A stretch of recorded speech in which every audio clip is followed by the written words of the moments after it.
Akademiyaya gələndə də dedilər ki, sən qəbuluna Zaur müəllim girəcək.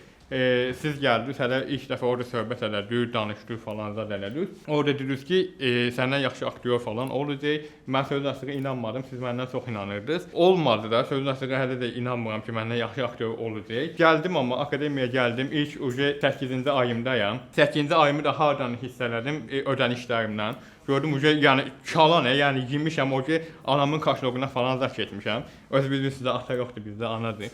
Anadan yedirirlər. Anamın da əslində, anama bu il pensiya verməli idilər. Ona güvənirdi əslində yola çıxanda ki, akademiyaya gələndə dedim ki, ay ana, 8-9 ay məni yola ver, onsuz da pensiya gələcəkdə oradan davam edərik. Anamı yəni iynə dərmanla saxlamışıq ki, heç olmasa bir ayda olsa pensiyanı götürək. Yəni o da yenə sizi üçün, yəni özümüzü orada güdmürük, yəni ki, yenə orada gətirib qəpiyinədən sizə verəcək.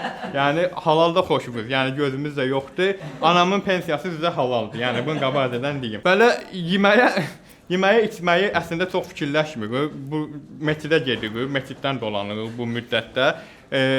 Məscidə o dəfə qoyun gətirmişdilər, dedilər bunu kəsib paylaşır kasıblara. Biz orada belə ailəvi oturduq, iclas elədik, dedik necə eləyək, nə eləyək ki, daha çox bu qoyundan faydalanaq. Həmişə qoyun kəsəndə elə bir hamı 1 kilo götürə bilir. Biz ailəvi, hamı 1 saat fərqlə getdi və 1 kilo əti götürdük, gəldik. Əslində biznesdə. Bəli, düzdür, satmadıq, xaldenikə qoymuşuq, indi hissə yeyir. Əslində çörək itirən adam da deyirəm mən.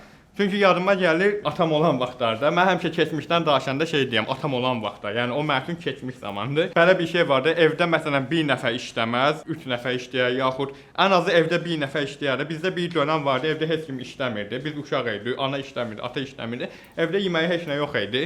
Və biz 4 gün, 5 gün belə davam elədi, bir iclas keçirdik, dedik ki, o da biz nəsə yeməliydik, ya bir-birimizi yedik, ya da nəsə yeməliyik biz. Atam dedi ki, mən işləyərəm, biz də əslində belə də olmalı idi.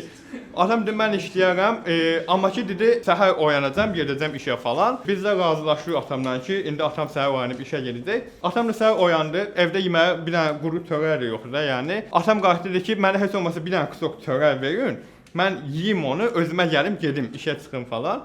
Biz də yaxşı evi axtardıq, qazdıq, tökdük, tapmadıq. Anam dedi ki, get qonşudan istə. Heç gün o günü unutmam. Yaşım 9, getdim qonşuya, dedim ki, qonşu bizə bir qısıq çörək verə bilərsən. Qonşu da qarşıda dedi ki, hələ sözün açığı bir qısıq çörəyimiz vardı, onda mən yoldaşım yedi işə getdi. Gözlüyün axşamı, oturdu, ailəvi qonşuda oturdu, axşamı gözlədik. Qonşu gəldi, hələ əlində bir dənə çörək gəlmişdi, böldük onu, hamı bir qısıq yedi, atalarımız 2 qısıq götürdü, birini axşam yedilər, birini səhərə saxladılar. Nə oldu? Bizim evdən yəni o bir qısıq çörək itdi. Atamın o bir dənə qısıq çörəyi qaldı. O bilmədik kim yedi onu. Səhər atam onu yeyib işə gedəcəkdi, həmişəki kimi. Amma belə bir hadisə baş verdi ki, bu dəfə qonşu bizə gəldi. Dedi ki, bizim evdə çörək yoxdur. Zəhmət olmasa o dünənki çörəyi qaytara bilərsiniz. Əslində bizim evdə çox belə pis hadisələr yaşandı, qaytarmaq istəmədik falan. Amma mən dediyim kimi, mən çörək itirən adam deyirəm. O çörəyi qonşuya qaytardım, nuş olsun.